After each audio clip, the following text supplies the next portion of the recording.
সাইয়েদনা সুমামা ইবনে উসাল রাদিয়াল্লাহু তাআলা আনহুর কথা মনে পড়ে যায়। তিনি ছিলেন ইয়ামামার বাদশা। মদিনাতে বিশ্বনবীকে হত্যা করার নিয়তে এসেছিলেন। গোপনে গোপনে বিশ্বনবীকে হত্যা করে আবার ইয়ামামাতে তিনি ফিরে যাবেন। কিন্তু কি অবাক করা কাণ্ড, হত্যা করতে পারে নাই, সাহাবাদের হাতে তিনি ধরা পড়ে গেলেন। সাইয়েদনা সুমামা ইবনে উসাল রাদিয়াল্লাহু তাআলা আনহু হত্যার নিয়তে আসলেন, কিন্তু হত্যা করতে পারলেন না। সাহাবারা ওনাকে ধরে ফেললেন, ধরে মসজিদে নববীর পিলারের মধ্যে বেঁধে রাখলেন।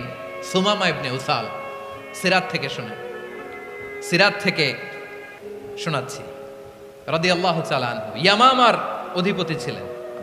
ইয়ামামা বিশ্বনবীকে হত্যার জন্য আসছেন, ধরা পড়ে গেছেন, এখন মসজিদে নববীতে বেঁধে রাখছে, তার মানে বন্দী। এখন স্ট্যাটাস কি? বন্দী, ক্যাপটিভ। তো বিষ্ণু ইসলাম সাহাবাদেরকে বললেন তার খোঁজ খবর নিও, সুমামা ইবনে উসালের খোঁজ খবর নিও। সাহাবার বলেন ইয়া রাসূলুল্লাহ, আপনাকে হত্যা করতে এসেছে, তার তো কঠিন ক্যাপিটাল পানিশমেন্ট হওয়া দরকার, কঠিন শাস্তি হওয়া দরকার। বিশ্বনবী বললেন না, আমি যেটা জানি তোমরা সেটা জানো না, তোমরা সুমামার সাথে ভালো আচরণ করো। বিশ্বনবী সুমামার কাছে গেলেন। প্রথম দিন যে তিনি কালেমার দাওয়াত দিলেন, ইমানের দাওয়াত দিলেন, ইসলামের দাওয়াত দিলেন, রিসালাতের দাওয়াত দিলেন, আখিরাতের দাওয়াত দিলেন। পরের দিন যে বিশ্বনবী সালাতের দাওয়াত দিলেন, যাকাতের দাওয়াত দিলেন। ইসলাম কি, কিভাবে, কেমন করে পালন করতে হয় চমৎকার আর্টিকুলেট করতে শুরু করলেন। তন্ময় হয়ে সুমামা ইবনে উসাল রাদিয়াল্লাহু তাআলা আনহু বিশ্বনবীর কথাগুলো শুনতে আরম্ভ করলো। একদিন নয়, দুই দিন নয়, টানা 3 দিন বিশ্বনবী সুমামার কাছে ইসলামকে প্রেজেন্ট করেছেন, উপস্থাপন করেছেন। আওয়াজ করে বলেন কয় দিন? 3 দিন। 3 দিন মসজিদে নববীতে বাঁধা। আর সাহাবীদেরকে বললেন তার খোঁজ খবর নিও, তোমরা যে রুটি বানাও এর মধ্যে সবচেয়ে ভালো আটার রুটিটা তারে দিও, সবচেয়ে রিফাইন্ড খেজুর, যেটা পিওর খেজুর, এটা তারে দিও। আর বিশ্বনবী নিজের উট থেকে দুধ দহন করে ওনার বাড়ির এক কর্মচারীকে বলেছেন দুধ দহন করে সুমামার জন্য নিয়ে যেও। সুবহানাল্লাহ পড়বেন না? সবাই তো অবাক, ইয়ামামা থেকে আসছে নবীকে হত্যা করতে, বিশ্বনবী দেখে তারে জামাই আদর করে, তাকে মজার মজার খাবার দিও, দুধ দিও, আদর আপ্যায়ন করো। একদিন নয়, 2 দিন নয়, টানা 3 দিন বিশ্বনবী এভাবে সুমামার কাছে যেয়ে ইসলামকে প্রেজেন্ট করতে আরম্ভ করলেন, ইসলামকে উপস্থাপন করতে শুরু করলেন। আর তাকে চমৎকার এন্টারটেইনমেন্ট, আপ্যায়ন দিতে আরম্ভ করলেন। টানা 3 দিন যখন ইসলামের দ্য বিউটিজ অফ ইসলাম, ইসলামের সুমহান বাণী সুন্দর উপস্থাপন শেষ, তাকে আপ্যায়ন শেষ, বিশ্বনবী বললেন সাহাবাদেরকে যাও এবার সুমামার হাতের পায়ের রশি দুটো খুলে দাও। সাহাবারা বললেন ইয়া রাসূলুল্লাহ, কি বলেন আপনি? ও তো হত্যাকারী, সুযোগ পায় নাই, আপনারে মারতে পারে নাই, ছেড়ে দিলে আবার ও আপনার উপর তলোয়ার নিয়ে ঝাঁপিয়ে পড়বে। নবী এই সিদ্ধান্ত আপনি নিতে যাবেন না। বিশ্বনবী বললেন যেটা বলেছি সেটা করো, সুমামার রশিগুলো ছেড়ে দাও, সুমামার হাতে পায়ের রশিগুলো যে তোমরা খুলে দাও। সাহাবারা তর্ক জুড়ে দিলেন লা ইয়া রাসূলুল্লাহ, এমনটা করবেন না, তো ভয়ঙ্কর ভয়ঙ্কর খুনি, কি জানি কি হয়ে যায়। বিশ্বনবী বললেন না, তার হাতে পায়ের রশিগুলো খুলে দাও। সাহাবারা বিশ্বনবীর কথা মতো তার হাতে পায়ের রশিগুলো খুলে দিল। সুমামা মুহূর্তের মধ্যে মসজিদে নববী থেকে বের হয়ে ইয়ামামায় ফিরে না যে মসজিদে নববীর পাশে একটা খেজুর বাগান ছিল সেখানে চলে গেলেন। সেখানে একটা ছোট্ট কুয়া ছিল, কুয়ার পানি দিয়ে তিনি গোসল করলেন। সুবহানাল্লাহ পড়েন। কুয়ার পানি দিয়ে গোসল করে মসজিদে নববীর সামনে এসে বিশ্বনবী এবং সাহাবাদের সামনে দাঁড়িয়ে সাব্বাবা উঁচু করে বললেন আশহাদু আল্লা ইলাহা ইল্লাল্লাহ ওয়া আশহাদু আন্না মুহাম্মাদান আবদুহু ওয়া রাসূলুহু। আল্লাহু আকবার। আমি সাক্ষ্য দিচ্ছি আল্লাহ ছাড়া কোনো ইলাহ নাই, আর মুহাম্মদ আল্লাহ তাআলার প্রেরিত বান্দা এবং রাসূল। জুলুমের স্থান ইসলামে নাই। আল্লাহ তাআলা বলেন যে আমি জুলুমকে নিজের জন্য হারাম করেছি এবং তোমাদের জন্য হারাম করেছি। বিশ্বনবী ফরমান, আল্লাহ তাআলা বলেন হাদিসে কুদসিতে, ইয়া ইবাদি ইন্নী হারামতুয যুলমা আলা নাফসি ওয়া জাআলতুহু বাইনাকুম মুহাররামান ফালা তাযালামু। আমার গোলামেরা শোনো, নিশ্চয় আমি আল্লাহ তাআলা জুলুমকে আমি আমার উপরে হারাম করেছি, অনুরূপভাবে জুলুম করাকে তোমাদের উপরেও হারাম করেছি। ফলে ফালা তাযালামু, তোমরা একে অপরের সাথে জুলুম করো না। খবরদার, জুলুমের সাথে আমাদের কোনো সম্পর্ক নাই। আল্লাহ তাআলা আদলের আদেশ দিয়েছেন, আদালতের আদেশ দিয়েছেন, সুশাসনের, ন্যায় বিচারের আদেশ দিয়েছেন। ইন্নাল্লাহা ইয়ামুরু বিল আদল, আমাদেরকে আদল প্রতিষ্ঠা করতে হবে। জুলুমের সাথে ইসলামের কোনো সম্পর্ক নাই। আল্লাহ তাআলা জালিমদের জন্য কঠিন শাস্তি প্রস্তুত করে রেখেছেন। যারা এই আদলকে ভুলুণ্ঠিত করে জুলুমের রাস্তায় হাঁটতে চায়, তাদের প্রাপ্য কিয়ামতের ময়দানে বুঝিয়ে দিবে কে? আল্লাহ তাআলা তাদের প্রাপ্যকে বুঝিয়ে দিবেন। এজন্য বিশ্বনবী বলে, খবরদার, তোমরা ইনসাফ করবে, আদল করবে, জুলুম করবে না। আয-যুলমু যুলুমাতুন ইয়াউমাল কিয়ামা, জুলুম কিয়ামতের দিন অন্ধকার হয়ে জালিমের ঘাড়ে চেপে বসবে। আবার বিশ্বনবী বলতেন, ইত্তাকি দাওয়াতাল মাজলুম, খবরদার, তোমরা মজলুমের কান্নাকে ভয় করো। ফাইন্নাহু লাইসা বাইনাহু ওয়া বাইনাল্লাহি হিজাব, কেননা মজলুমের কান্নার মাঝে আর আল্লাহর আরশের মাঝে কোনো পর্দা থাকে না। বিশ্বাস হয়? এই কথা বিশ্বাস হয়? এর জলজ্যান্ত প্রমাণ তো আমরা নিজেরাই দেখলাম। হ্যাঁ, মজলুমের কান্না ফুলে ফেপে মহিরুহ হয়ে, পাহাড়ের মতো হয়ে, বিস্ফোরিত হয়ে জালিমের মসনদকে ছারখার করে দিয়েছে। এর প্রমাণ তো আমরা নিজেরাই তো দেখলাম। জালিমের পরিণতি কি হয় আমরা জীবদ্দশাই তো দেখলাম।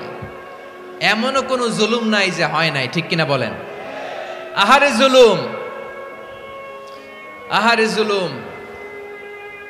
রিসেন্টলি আয়নাঘরের কিছু ছবি প্রকাশিত হয়েছে সোশ্যাল মিডিয়ায়, দেখেছেন আপনারা? হ্যাঁ, ছোট্ট একটা জায়গা, স্বাধীন মানুষকে প্রাণীর মতো, পাখির মতো খাঁচায় বন্দি করে রেখেছে। কখন দিন কখন রাত কিচ্ছু জানে না, কখন দিন কখন রাত কিছু জানে না। বছরের পর বছর কেটে গিয়েছে। এক্সট্রা জুডিশিয়াল কিলিং এর কোনো হিসাব নাই। বিচার বহির্ভূত হত্যা, এনফোর্স ডিসঅ্যাপিয়ারেন্স, গুম, যেটা সবচাইতে বড় মানবতা বিরোধী অপরাধ। কত মানুষ যে গুম হয়েছে তার কোনো ইয়ত্তা নাই। যেই ফ্যামিলির সদস্য গুম হয়েছে, তারা কি ওই লোকটার জন্য মাগফিরাতের দোয়া করবে নাকি সুস্বাস্থ্যের দোয়া করবে তারা নিজেরাও জানতো না, কারণ জানে না ও বেঁচে আছে না মরে গেছে। আহা, বিডিআর নওজোয়ানদের যারা ছাড়া পেল দেখলাম, বিনা অপরাধে, কোনো অন্যায় ছাড়া, অপরাধ ছাড়া তাদের জীবন থেকে, তাদের তারুণ্যের, তাদের যৌবনের 15 বছর, 16 বছর, 17 বছর নাই। 6 মাস বয়সের ছোট বাচ্চাকে রেখে জেলে গেছে। 6 মাসের মেয়ে বেরোয় দেখে মেয়ের বয়স 17 বছর। মেয়ে বাবারে চিনে না, বাবা মেয়েরে চিনে না। মেয়েকে এখন বিয়ে দিয়ে আরেক ছেলের হাতে তুলে দিবে। মেয়ের শৈশব বাবা দেখে নাই, মেয়ের কৈশোর বাবা দেখে নাই, মেয়ের তারুণ্য দেখে নাই। আরেক যুবককে দেখলাম 14 বছরের 14 দিনের সংসার, 2 সপ্তাহের সংসার শেষে জেলে গেছে। কত যুবকের যে স্ত্রী চলে গিয়েছে ফ্যামিলি ছেড়ে, কারণ জানে না তো কবে আসবে, কি হবে, কেউ জানতো না। দাম্পত্য জীবনের মাত্র 14 দিনের স্মৃতি, এই স্মৃতিকে আঁকড়ে ধরে এক বোন 16টা বছর, 17টা বছর কাটিয়ে দিয়েছে। আমি নিউজটা দেখে ভাবলাম, আমার এই বোনের প্রতিটি দিন কিভাবে কেটেছে, প্রতিটি রাত কিভাবে কেটেছে, প্রতিটি ক্ষণ কিভাবে কেটেছে। বিশ্বনবী বলেছেন, ইত্তাকি দাওয়াতাল মাজলুম ফাইন্না লাইসা বাইনাহু ওয়া বাইনাল্লাহি হিজাব। মাজলুমের কান্নাকে ভয় করো, কারণ মাজলুমের কান্না আর আল্লাহর মাঝে কোনো পর্দা থাকে না। আমরা আর এরকম কোন জুলুম বাংলাদেশে দেখতে চাই না। জোরে বলেন ঠিক কিনা? আর কেউ নতুন করে জালিম হোক আপনারা চান? আবার নতুন করে কেউ ফ্যাসিস্ট হোক আপনারা চান? এক দল আরেক দলকে নিশ্চিহ্ন করার রাজনীতিতে মেতে উঠুক, এটা আপনারা চান? আমরা বাংলাদেশকে আদল দিয়ে সাজাতে চাই। আমরা এই 56,000 বর্গ মাইলের প্রতিটা ইঞ্চি মাটিকে কোরআনের আইন দিয়ে সাজাতে চাই। রাজি আছেন আপনারা? কারা কারা রাজি দেখান হাত তুলে আল্লাহকে।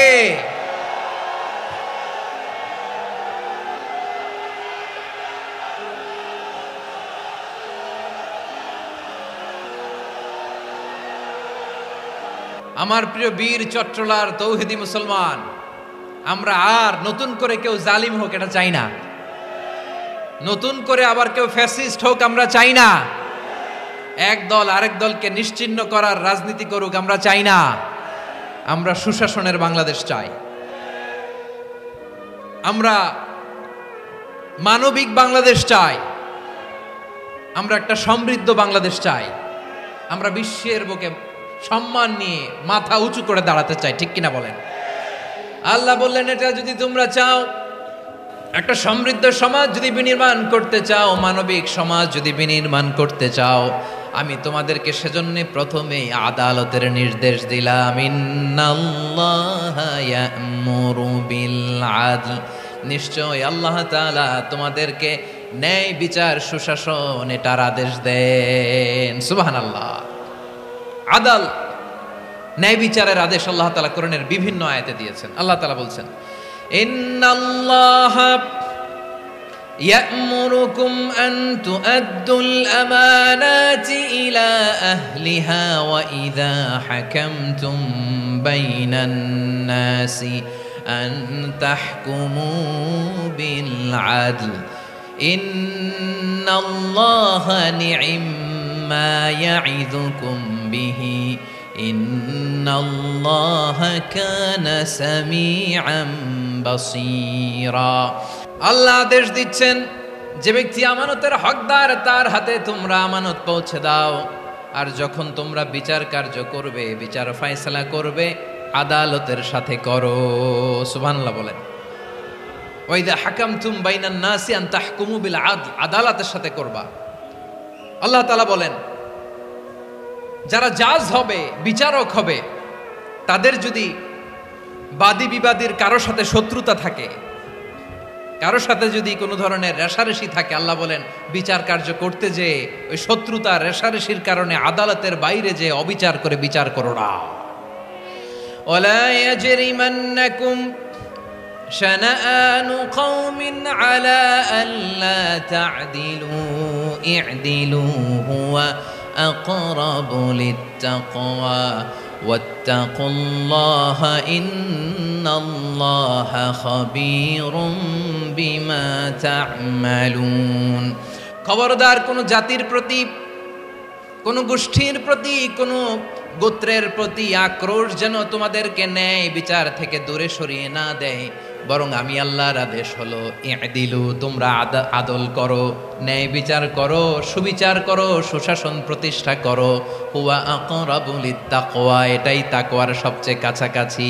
সুবহানাল্লাহ বলেন। কোরআনের বিভিন্ন আয়াতে আল্লাহ তাআলা স্পেসিফিকলি ধরে ধরে বিচার করার সময় আমরা যেন আদল করি সেটা বলেছেন। কোরআনের কোন কোন জায়গায় আল্লাহ তাআলা এই আল আদল শব্দটা ব্যবহার করেছেন। আবার একই জিনিস ইনসাফ, সুবিচার, সুশাসন, ন্যায় বিচার, ন্যায় পরায়ণতা বুঝাতে আল্লাহ তাআলা কখনো কখনো আল কিসত শব্দটা ব্যবহার করেছেন। আওয়াজ করে সবাই বলুন আল কিসত। প্রিয় ভাইরা, সবাই আওয়াজ করে আমার সাথে সাথে বলুন আল কিসত। আল্লাহ তাআলা বলেন, ওয়া ইন হাকামতা ফাহকুম বাইনাহুম বিল কিসতি ইন্নাল্লাহা ইউহিব্বুল মুকসিতিন। যখন তুমি বিচার করবে, বিশ্বনবীকে উদ্দেশ্য করে অ্যাড্রেস করে বললেন, নবী হে, ইহুদিরা কোনো বিষয়ে মীমাংসার জন্য যদি আপনার দরবারে আসে, যদি বিচার করতে হয়, খবরদার অবিচার করবেন না। ফয়সালা যেটা করবেন কিসতের সাথে করবেন, ন্যায় পরায়ণতার সাথে করবেন, কারণ ইন্নাল্লাহা ইউহিব্বুল মুকসিতিন, নিশ্চয় আল্লাহ রাব্বুল ইজ্জাত ন্যায় পরায়ণশীলদেরকে বড্ড ভালোবাসেন। সুবহানাল্লাহ বলেন। ন্যায় পরায়ণ লোকদেরকে আল্লাহ তাআলা বড্ড ভালোবাসেন। অন্য আয়াতে আল্লাহ তাআলা বলছেন, وَنَضَعُ الْمَوَازِينَ الْقِسْطَ لِيَوْمِ الْقِيَامَةِ فَلَا تُظْلَمُ نَفْسٌ شَيْئًا। আমি কিয়ামতের দিন ন্যায় পরায়ণতার মানদণ্ড স্থাপন করব, যেটাকে আমরা মিজানের পাল্লা বলি। আল্লাহ বলেন, ন্যায় বিচারের মানদণ্ড কিয়ামতের ময়দানে আমি আল্লাহ স্থাপন করব। সেদিন কারো প্রতি বিন্দু পরিমাণ, এক চুল পরিমাণ অবিচার করা হবে না, কোনো অবিচার করা হবে না। সেদিন সুশাসন হবে, সুবিচার হবে, ন্যায় পরায়ণতার সাথে বিচার হবে। আওয়াজ করে পড়েন আল্লাহু আকবার। তাহলে প্রিয় ভাইরা, যে তিনটি বিষয়ে আল্লাহ তাআলা আমাদেরকে আদেশ দিয়েছেন, তার প্রথমটা হচ্ছে আদালত, ইনসাফ, সুবিচার, ন্যায় বিচার। এটা আমরা চাই কি চাই না? বিশ্বনবী ন্যায় বিচার, ন্যায়পরায়ণতা, সুশাসন প্রতিষ্ঠিত করেন কি করেন নাই? আপনারা বিশ্বনবীর সিরাত যারা পড়েছেন, আপনি দেখবেন বিশ্বনবীর সিরাতের পরতে পরতে, বাঁকে বাঁকে, সিরাতের বাঁকে বাঁকে এই আদালতের নমুনা মেলে। সুবহানাল্লাহ বলেন। ছোট্ট একটা নমুনা রাসূল সাল্লাল্লাহু আলাইহি ওয়াসাল্লামের আসিরা আল আতরা থেকে ছোট্ট একটা নমুনা আপনাদের খেদমতে এখানে উপস্থাপন করি। বিশ্বনবী সাল্লাল্লাহু আলাইহি ওয়াসাল্লাম মক্কা বিজয় করলেন ৮ম হিজরিতে। মক্কা বিজয় শেষে তিনি কয়েক সপ্তাহ মক্কাতে অবস্থান করলেন। ইন দ্য মিন টাইম মক্কার একটা ভেরি প্রেস্টিজিয়াস এন্ড ডিগনিফাইড ফ্যামিলির নারী চুরিতে ধরা পড়ল। কিসে ধরা পড়ল? সবাই বলেন কিসে? আমাদের সমাজে আসেনি এটা? আছে? ছোট না বড়? হ্যাঁ, হিসাব করে শেষ করা যায় না। ৩.৫ লাখ কোটি টাকা নাই উন্নয়ন প্রকল্পের নামে। উন্নয়ন প্রকল্পের নামে ৩.৫ লাখ কোটি টাকা নাই। ৩.৫ লাখ কোটি টাকা লিখতে পারবেন আপনি? এক টানে লিখতে পারবেন? বুঝতেছেন কত বড় সংখ্যা? হ্যাঁ, বনু মাখজুমিয়া গোত্রের এক নারী মক্কায় চুরিতে ধরা পড়ল। বলেন তো চুরি করলে বিধান কি? কি কাটতে হবে? চুরির বিধান হলো হাত কেটে দাও। তাও সেটা গোপনে নয়, প্রকাশ্যে জনসম্মুখে হাত কেটে দাও। বনু মাখজুমিয়া গোত্রের নারী যখন চুরিতে ধরা পড়ল, সাহাবারা চিন্তায় পড়ে গেলেন। সবেমাত্র মক্কার লোকেরা কালিমা পড়ে মুসলমান হয়েছে, ইসলামের আইন কানুন তেমন জানে না, ইসলামী শরিয়ার সাথে বেশি পরিচিত নয়।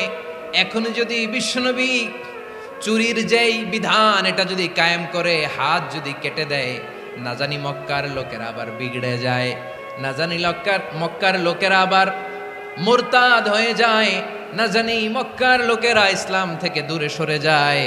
চলো চলো, সাহাবীরা মিলে পরামর্শ করলেন, চলো বিশ্বনবীর কাছে যে বলি, ও নবী, শুধু কেবলমাত্র একমাত্র এই নারীর জন্য চুরির হাত কাটার বিধানটা আপনি একটু থামিয়ে দেন।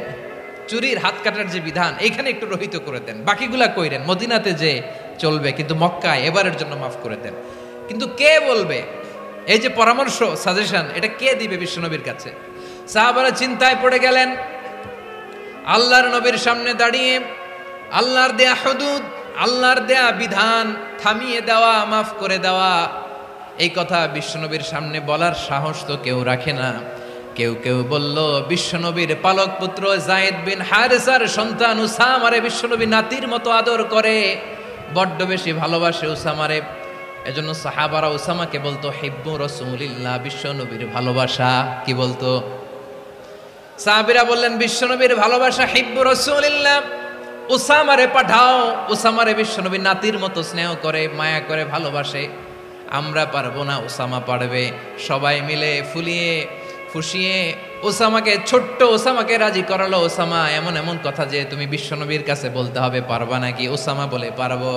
সাইয়েদনা ওসামা রাদিয়াল্লাহু তাআলা আনহু তরুণ সাহাবী বিশ্বনবীর কাছে গেলেন, যে বললেন, নবী, বনু মাখজুমিয়া গোত্রের এক নারী চুরিতে ধরা পড়েছে, এবারের জন্য কি এই মহিলাটারে মাফ করে দিলে হয় না? এবারের জন্য একটু ক্ষমা করা যায় না নবী? বিশ্বনবী বলেন, আতাশফাউ ফি হাদ্দিম মিন হুদুদিল্লাহ, তোমার এত বড় সাহস উসামা, তুমি আল্লাহর হাত, আল্লাহর দেয়া বিধান, এটার ব্যাপারে সুপারিশ করতে এসেছো? তোমরা কি জানো তোমাদের আগে যত কওম, যত গোত্র, যত জনপদ ধ্বংস হয়েছে তার কারণ ছিল তাদের মধ্যে গরিবরা অন্যায় করলে তারা বিচার করত, আর ধনীরা অন্যায় করলে তারা মাফ করে দিত। খবরদার! ওয়া আইমুল্লাহ লাউ আন্না ফাতিমাতা বিনতি মুহাম্মাদিন সারাকাত লাকাতা মুহাম্মাদুন ইয়াদাহা। বিশ্বনবী বললেন, ওরে ওসামা, বানু মাখজুমিয়ার ওই প্রেস্টিজিয়াস এন্ড ডিগনিফাইড ফ্যামিলির মেয়ে তো দূর কি বাত, অনেক দূরের কথা। জেনে রেখো ওসামা, আমার কলিজার টুকরা, নয়নের পুটুলি ফাতেমাও যদি মক্কার জমিনে আজকে এই চুরির দায়ে ধরা পড়তো, আমি বিশ্বনবী মুহাম্মাদুর রাসূলুল্লাহ ধরে ফাতেমার ডান হাতটা কেটে দিতে এক বিলম্ব দেরি করতাম না। ইন্নাল্লাহা ইয়া'মুরু বিল আদল, আমাদেরকে জাস্টিস শিখায় পশ্চিমারা, আমাদেরকে ইনসাফ শিখায়, আমাদেরকে সুশাসন শিখায়। আর ইনসাফ, সুশাসন, ন্যায় বিচার, সুবিচার, জাস্টিস কারে বলে বিশ্বনবীর বায়োগ্রাফি থেকে জেনে নাও। এই ছিল বিষ্ণু ঈসা ইসলামের আদালতের নমুনা। আপনি যদি সাইয়েদনা ওমরে ফারুকের জীবনের দিকে তাকান, এমন কঠোর, এমন বীর সেনানী ছিলেন। সাইয়েদনা ওমরে ফারুক যদি রাস্তার এই মাথা দিয়ে হাঁটা শুরু করতেন, শয়তান ওমরে ফারুককে দেখলে ওই রাস্তা রেখে দিয়ে অন্য রাস্তা দিয়ে হাঁটতো। সুবহানাল্লাহ। ওমরে ফারুক রাদিয়াল্লাহু তাআলা আনহু কি পার্সোনালিটি ছিল, কি পার্সোনালিটি। আমাদের এলাকায় ছোট বাচ্চারা রাতে ভাত খেতে চায় না, আমার মেয়েটাও খেতে চায় না। এই এটা দিব ওইটা দিব, আজকে মাহফিলে আসার সময় বলে দিছে লিস্ট করে এটা এটা আনতে হবে। তো ছোট্ট বাচ্চাদের অনেক বায়না থাকে, ওরা রাতে খেতে চায় না। তো মায়েরা বিভিন্ন ভয় দেখায়, এই বাঘ আসবে খাও, এই ভূত আসবে খাও। আপনারা কি বলেন চট্টগ্রামে? কি আসবে? হ্যাঁ, ভূত ভূত ভূত আসবে, বাঘ আসবে, খাও খাও খাও, তাড়াতাড়ি খাও। তো বাচ্চারা এগুলো শুনে ভয়ে খেতে শুরু করে। মদিনার জমিনেও একই ঘটনা ঘটতো। মদিনার ছোট্ট ছোট্ট সোনামণিরা খেতে চাইতো না। তো মায়েরা বলতো, হা হুয়া ইয়াতি উমর, হা হুয়া ইয়াতি উমর, ওই যে উমর আসতেছে উমর। ওমরে ফারুকের কথা শুনলে বাচ্চারা একেবারে ঠান্ডা। সুবহানাল্লাহ পড়বেন না?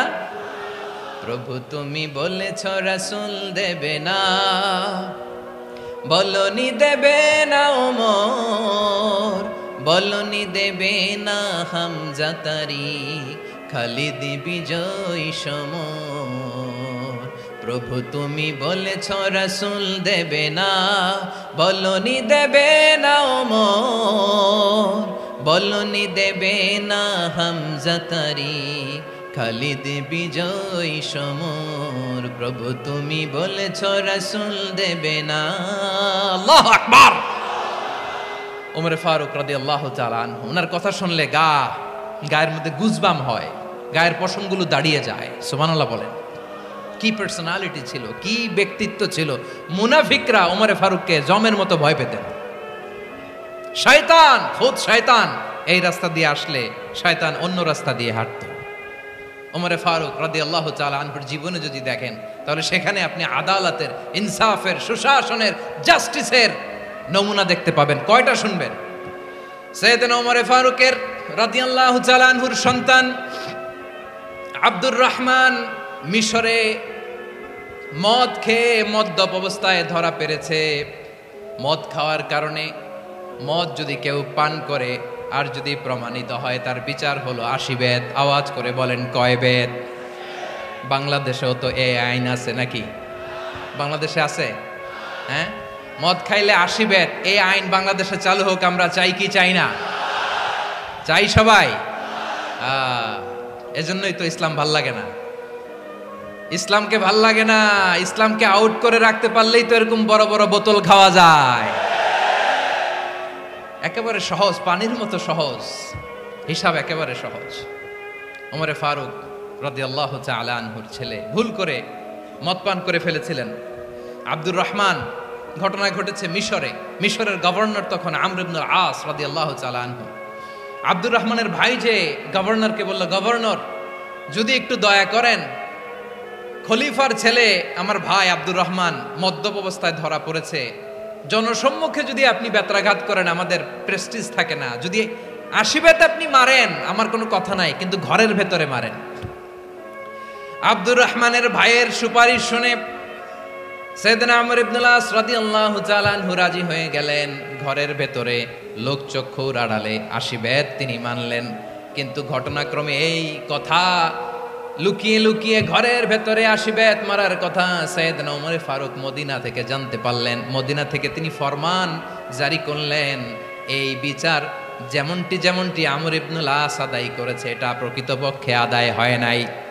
আসো সবাই মদিনায় আসো, আমর ইবনুল আস মদিনায় আসো, আব্দুর রহমানও আসো, সবাই আসো, জনসম্মুখে এই বিচার কার্যকর করতে হবে। সাইয়েদনা ওমর ফারুক মসজিদে নববীর পিলারের মধ্যে নিজের ছেলেকে বাঁধলেন, আবার জনসম্মুখে 80টা বেত তার গায়ের মধ্যে মারলেন। মাজমুয়ে ফাতাওয়া ইবনে তাইমিয়া রাহিমাহুল্লাহ উনি এটা নকল করেছেন। এটা সবচেয়ে বিশুদ্ধ মত। আর অনেক মত আছে, মারা গেছে কবরের উপর, ওগুলো বাদই দিলাম। কেমন খলিফা ছিলেন, কেমন খলিফা!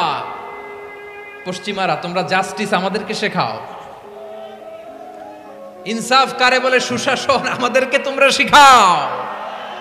ওমরে ফারুক রাদিয়াল্লাহু তাআলা আনহু ওইটাকে, ওই বিচারকে তিনি ধর্তব্য মনে করেন নাই। মদিনাতে এনে আবার জনসম্মুখে আবার 80 বেত মেরেছেন। মিশরে ওমরে ফারুক রাদিয়াল্লাহু তাআলা আনহু আমর ইবনুল আসকে গভর্নর করে পাঠালেন। সেখানে আমর ইবনুল আসের ছেলে একটা প্রতিযোগিতায় রানার আপ হয়েছে। এক মিশরি সেখানে চ্যাম্পিয়ন হয়েছে। রানার আপ বুঝতে পেরেছেন তো? রানার আপ সেকেন্ড হয়েছে, এক মিশরি হয়েছে চ্যাম্পিয়ন প্রথম। কিন্তু গভর্নরের ছেলে ও জিততে পারে নাই। ও রাগে ওই মিশরির গায়ের মধ্যে কয়েকটা লাঠি দিয়ে বাড়ি মেরেছে। মিশরি যে মদিনাতে ওমরে ফারুকের কাছে বিচার দিলেন, আপনার গভর্নরের ছেলে অন্যায়ভাবে আমার গায়ে হাত তুলেছে। সাইয়েদনা ওমরে ফারুক আবার ফরমান জারি করলেন, আসো মদিনাতে আসো। মিশরীকে ডাকলেন।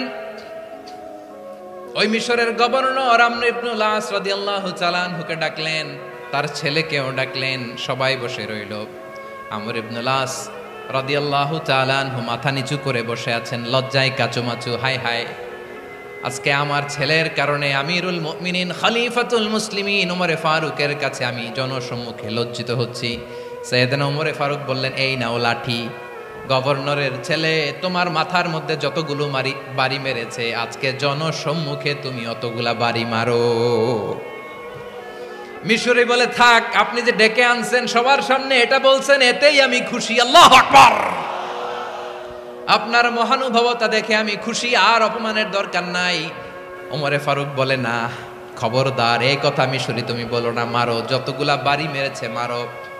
বাধ্য হয়ে মিশরি আমর ইবনুল আসের সামনে ওনার কলিজার টুকরা সন্তানের মাথার মধ্যে বাড়ি মারতে আরম্ভ করলেন।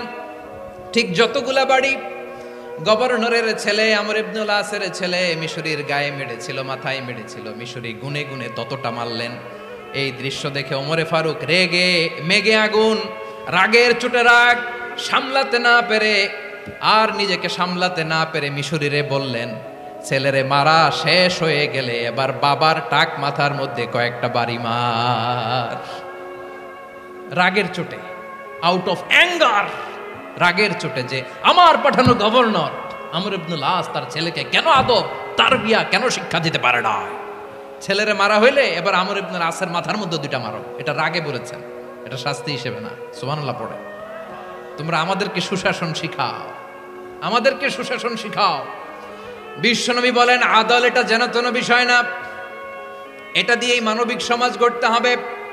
আল্লাহ তাআলা কিয়ামতের কঠিন ময়দানে, যেদিন স্বামী স্ত্রীকে চিনবে না, স্ত্রী স্বামীকে দেখে পালিয়ে যাবে, বন্ধু বন্ধুরে চিনবে না, পীর সাহেব মুরিদরে চিনবে না, মুরিদ পীর সাহেবরে চিনবে না, দলের কর্মী তার নেতারে চিনবে না, নেতা তার কর্মীরে চিনবে না, বন্ধু বন্ধুরে দেখে পালাবে। এই কঠিন মুহূর্তে সূর্যটা মাথার কাছে চলে আসবে, জমিনটা তামার জমিন হবে, আজকের জমিনের মতো নয়। মানুষ ঘর্মাক্ত, ক্লান্ত, শ্রান্ত মাথার মগজগুলো কানের ছিদ্র আর নাকের ছিদ্র দিয়ে বেয়ে বেয়ে পড়বে। বিশ্বনবী ফরমান, কিয়ামতের ওই কঠিন ময়দানে 7 শ্রেণীর ব্যক্তিকে রব্বুল আলামিন তার আরশের নিচে ছায়া দিবেন। তার মধ্যে প্রথম শ্রেণীর ব্যক্তি হলো ইমামুন আদিল। ইমামুন আদিল, ন্যায়পরায়ণ শাসক, যে ইনসাফের সাথে বিচার করে, যে জাস্টিস সমাজে সার্ভ করে, যে সুশাসন নিশ্চিত করে, ওই ইমামুন আদিল। আদিল শব্দটা বুঝছেন না? ইন্নাল্লাহা ইয়া'মুরু বিল আদল, পাইছেন? আদিল। 7 শ্রেণীর ব্যক্তিকে আল্লাহ তাআলা সুশীতল আরশের নিচে ছায়া দিবেন, যেদিন তার দেয়া ছায়া ছাড়া কোনো ছায়া থাকবে না। এর প্রথম হচ্ছে ইমামুন আদিল, ন্যায়পরায়ণ শাসক। চিল্লায় বলেন সুবহানাল্লাহ। আবার বিশ্বনবী বললেন, ইন্নাল মুকসিতিনা ইনদাল্লাহি আলা মানাবিরা মিন নূর আন ইয়ামিনির রহমান। কিয়ামতের দিন যারা ন্যায়পরায়ণ হিসেবে আল্লাহর সামনে দাঁড়াবে, কিয়ামতের দিন রব্বুল আলামিন তার আরশের ডান দিকে ওই ন্যায়পরায়ণ লোকদের জন্য আরশের ডান দিকে একটা নূরের মিম্বারে তাদেরকে বসার সুযোগ করে দিবে। আল্লাহর আরশের ডান দিকে ন্যায়পরায়ণ লোকদের জন্য আল্লাহ তাআলা নূরের মিম্বার বানাবে। 4টে কেন কথা মনে করেছেন? আল আদাল, জাস্টিস। ইন্নাল্লাহা ইয়া'মুরু বিল আদল। আল্লাহ তাআলা এ আদালতের নির্দেশনা দেয়। সুবিচার, সুশাসন, প্রিয় ভাইয়েরা, এটা আমরা বাংলাদেশে চাই কি চাই না? এই যে অরাজকতা, এই যে অন্যায়, এই যে জুলুম, এই যে ইনকনসিস্টেন্সি সমাজের অসঙ্গতির প্রধান কারণ জাস্টিস নাই, সুবিচার নাই, সুশাসন নাই। শেষবারের মতো আওয়াজ করে বলেন তো, আমরা বাংলাদেশে আদল চাই কি চাই না? তাহলে প্রথম নির্দেশনা শেষ, আল্লাহ তাআলা তোমাদেরকে আদলের আদেশ দেন। এরপরে আল্লাহ বললেন, আমি তোমাদেরকে ইহসানের আদেশ দেই। ইন্নাল্লাহা ইয়া'মুরু বিল আদলি ওয়াল ইহসান। আমি তোমাদেরকে যেমনি আদলের নির্দেশনা দেই, তেমনি ভাবে তোমাদেরকে ইহসানের নির্দেশনা দেই। ইহসান, আওয়াজ করে সবাই বলেন তো ইহসান। সবাই বলেননি, সবাই বললে এতটুকু আওয়াজ হবে আমি বিশ্বাস করি না। আওয়াজ করে বলুন আল ইহসান। ইহসান মানে কারো প্রতি সফট হার্টেড হওয়া, মহানুভব হওয়া, অনুগ্রহ পরায়ণ হওয়া, অনুগ্রহশীল হওয়া, একে অপরের প্রতি দয়াদ্র হওয়া। একে অপরের প্রতি দয়াদ্র, অনুগ্রহশীল হওয়া ছাড়া মানবিক সমাজ কশিনকালেও গঠন করা সম্ভব না। প্রিয় ভাইয়েরা, সুন্দর আচরণ দিয়ে, ইহসান দিয়ে যা জয় করা যায়, নরম আচরণ দিয়ে যেটা অর্জন করা যায়, কঠোরতা দিয়ে সেটা পারা যায় না। বিষ্ণু ঈসা ইসলাম ইহসান দিয়ে, কোমল আচরণ দিয়ে, তার অনুগ্রহ দিয়ে তিনি অনেক কাফিরের হৃদয়কে জয় করে ফেলেছেন। সাইয়েদনা সুমামা ইবনে উসাল রাদিয়াল্লাহু তাআলা আনহুর কথা মনে পড়ে যায়। তিনি ছিলেন ইয়ামামার বাদশা। মদিনাতে বিশ্বনবীকে হত্যা করার নিয়তে এসেছিলেন। গোপনে গোপনে বিশ্বনবীকে হত্যা করে আবার ইয়ামামাতে তিনি ফিরে যাবেন। কিন্তু কি অবাক করা কাণ্ড, হত্যা করতে পারে নাই, সাহাবাদের হাতে তিনি ধরা পড়ে গেলেন। সাইয়েদনা সুমামা ইবনে উসাল রাদিয়াল্লাহু তাআলা আনহু হত্যার নিয়তে আসলেন, কিন্তু হত্যা করতে পারলেন না। সাহাবারা ওনাকে ধরে ফেললেন, ধরে মসজিদে নববীর পিলারের মধ্যে বেঁধে রাখলেন। সুমামা ইবনে উসাল, সিরাত থেকে শুনে, সিরাত থেকে শোনাচ্ছি, রাদিয়াল্লাহু তাআলা আনহু ইয়ামামার অধিপতি ছিলেন। ইয়ামামা বিশ্বনবীকে হত্যার জন্য আসছেন, ধরা পড়ে গেছেন, এখন মসজিদে নববীতে বেঁধে রাখছে, তার মানে বন্দী। এখন স্ট্যাটাস কি? বন্দী, ক্যাপটিভ। বিষ্ণু ঈসা ইসলাম সাহাবাদেরকে বললেন, তার খোঁজ খবর নিও, সুমামা ইবনে উসালের খোঁজ খবর নিও। সাহাবার বলেন, ইয়া রাসূলুল্লাহ, আপনাকে হত্যা করতে এসেছে, তার তো কঠিন ক্যাপিটাল পানিশমেন্ট হওয়া দরকার, কঠিন শাস্তি হওয়া দরকার। বিশ্বনবী বললেন, না, আমি যেটা জানি তোমরা সেটা জানো না, তোমরা সুমামার সাথে ভালো আচরণ করো। বিশ্বনবী সুমামার কাছে গেলেন। প্রথম দিন যে তিনি কালেমার দাওয়াত দিলেন, ইমানের দাওয়াত দিলেন, ইসলামের দাওয়াত দিলেন, রিসালাতের দাওয়াত দিলেন, আখিরাতের দাওয়াত দিলেন। পরের দিন যে বিশ্বনবী সালাতের দাওয়াত দিলেন, যাকাতের দাওয়াত দিলেন। ইসলাম কি, কিভাবে, কেমন করে পালন করতে হয় চমৎকার আর্টিকুলেট করতে শুরু করলেন। তন্ময় হয়ে সুমামা ইবনে উসাল রাদিয়াল্লাহু তাআলা আনহু বিশ্বনবীর কথাগুলো শুনতে আরম্ভ করলো। একদিন নয়, দুই দিন নয়, টানা 3 দিন বিশ্বনবী সুমামার কাছে ইসলামকে প্রেজেন্ট করেছেন, উপস্থাপন করেছেন। আওয়াজ করে বলেন, কয় দিন? 3 দিন। 3 দিন মসজিদে নববীতে বাঁধা। আর সাহাবীদেরকে বললেন, তার খোঁজ খবর নিও, তোমরা যে রুটি বানাও এর মধ্যে সবচেয়ে ভালো আটার রুটিটা তারে দিও, সবচেয়ে রিফাইন্ড খেজুর, যেটা পিওর খেজুর, এটা তারে দিও। আর বিশ্বনবী নিজের উট থেকে দুধ দহন করে ওনার বাড়ির এক কর্মচারীকে বলেছেন, দুধ দহন করে সুমামার জন্য নিয়ে যেও। সুবহানাল্লাহ পড়বেন না? সবাই তো অবাক, ইয়ামামা থেকে আসছে নবীকে হত্যা করতে, বিশ্বনবী দেখে তারে জামাই আদর করে, তাকে মজার মজার খাবার দিও, দুধ দিও, আদর আপ্যায়ন করো। একদিন নয়, 2 দিন নয়, টানা 3 দিন বিশ্বনবী এভাবে সুমামার কাছে যেয়ে ইসলামকে প্রেজেন্ট করতে আরম্ভ করলেন, ইসলামকে উপস্থাপন করতে শুরু করলেন। আর তাকে চমৎকার এন্টারটেইনমেন্ট, আপ্যায়ন দিতে আরম্ভ করলেন। টানা 3 দিন যখন ইসলামের দ্য বিউটিজ অফ ইসলাম, ইসলামের সুমহান বাণী সুন্দর উপস্থাপন শেষ, তাকে আপ্যায়ন শেষ, বিশ্বনবী বললেন সাহাবাদেরকে, যাও এবার সুমামার হাতের পায়ের রশি দুটো খুলে দাও। সাহাবারা বললেন, ইয়া রাসূলুল্লাহ, কি বলেন আপনি? ও তো হত্যাকারী, সুযোগ পায় নাই, আপনারে মারতে পারে নাই, ছেড়ে দিলে আবার ও আপনার উপর তলোয়ার নিয়ে ঝাঁপিয়ে পড়বে। নবী, এই সিদ্ধান্ত আপনি নিতে যাবেন না। বিশ্বনবী বললেন, যেটা বলেছি সেটা করো, সুমামার রশিগুলো ছেড়ে দাও। সুমামার হাতে পায়ের রশিগুলো যে তোমরা খুলে দাও। সাহাবারা তর্ক জুড়ে দিলেন, লা ইয়া রাসূলুল্লাহ, এমনটা করবেন না, তো ভয়ঙ্কর ভয়ঙ্কর খুনি, কি জানি কি হয়ে যায়। বিশ্বনবী বললেন, না, তার হাতে পায়ের রশিগুলো খুলে দাও। সাহাবারা বিশ্বনবীর কথা মতো তার হাতে পায়ের রশিগুলো খুলে দিল। সুমামা মুহূর্তের মধ্যে মসজিদে নববী থেকে বের হয়ে ইয়ামামায় ফিরে না যে মসজিদে নববীর পাশে একটা খেজুর বাগান ছিল, সেখানে চলে গেলেন। সেখানে একটা ছোট্ট কুয়া ছিল, কুয়ার পানি দিয়ে তিনি গোসল করলেন। সুবহানাল্লাহ পড়েন। কুয়ার পানি দিয়ে গোসল করে মসজিদে নববীর সামনে এসে বিশ্বনবী এবং সাহাবাদের সামনে দাঁড়িয়ে সাব্বাবা উঁচু করে বললেন, আশহাদু আল্লা ইলাহা ইল্লাল্লাহ ওয়া আশহাদু আন্না মুহাম্মাদান আবদুহু ওয়া রাসূলুহু। আল্লাহু আকবার। আমি সাক্ষ্য দিচ্ছি আল্লাহ ছাড়া কোনো ইলাহ নাই, আর মুহাম্মদ আল্লাহ তাআলার প্রেরিত বান্দা এবং রাসূল।